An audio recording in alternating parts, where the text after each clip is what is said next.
પાછો વિચારે ચડી ગયો છું. આ સિરિયલ વાળા સ્વયંવર યોજીને વાંડાઓના ભવ્ય રીતે લગ્ન કરાવી આપે છે, એ જ રીતે માંદાઓના ભવ્ય રીતે મરણ પ્રસંગો યોજે તો કેવું? હે, વિચાર કરો. સિરિયલ નું નામ રાખવાનું મરતે હૈ શાન સે,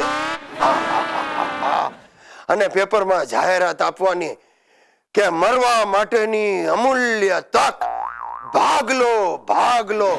એટલે કે ભાગ લો, એમ ભાગલો નહીં, ભાગ લો. અને ઓડિશન માટે બોલાવાના અમરધામ સ્ટુડિયો, સ્મશાન રોડ. લાઈન લાગી જાય સાહેબ. ડોસા ડગરાઓની, માંદાઓની તો સ્ટુડિયોની બહાર લાઈન લાગી જાય.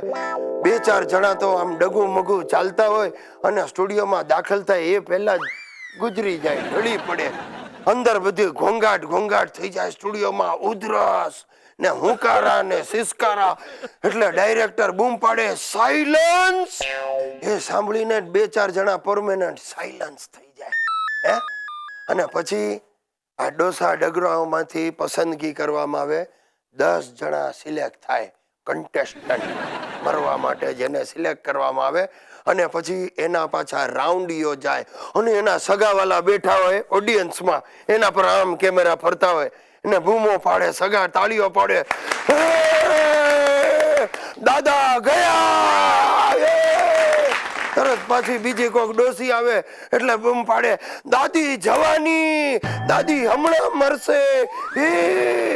અરે ભાઈ, ઓહો, વિચાર કરો. અને પછી આ ડોસા ડગરાઓ પાસે ડાન્સ કરાવે, સાલસા ડાન્સ. હાંફી જાય બિચારા, માંદલાઓ બિચારા ખોખારા ખાય. અને હોસ્ટ પાછો એને આવીને પૂછે, યહાં તક પહોંચ કે આપકો कैसा लग रहा है? ને પેલો હાંફતા હાંફતા જવાબ આપે, बहुत अच्छा लग रहा है, विजेता मैं. ચાલ ચાલ ગિરીશિયા, હું કથામાં જાઉં છું. તારા દાદા તો વહેલા ઉઠી અને પહેલી લાઈનમાં ગોઠવાઈ ગયા. અરે બાપા, તમે ને દાદાએ જે આ ધાર્મિક લાઈન પકડી છે ને, એમાં મારી કથા ઉઠી જશે. 15-20 ડોસલીઓને ભેગી કરીને ભજન સંધ્યા કરો છો, પછી 500 રૂપિયાના પ્રસાદ ખવડાવીને પાર્ટી કરો છો. અરે પણ હું ડોશીઓ અરે વાત કરું એમાં તારા પેટમાં હેનું તેલ રેડાઈશ?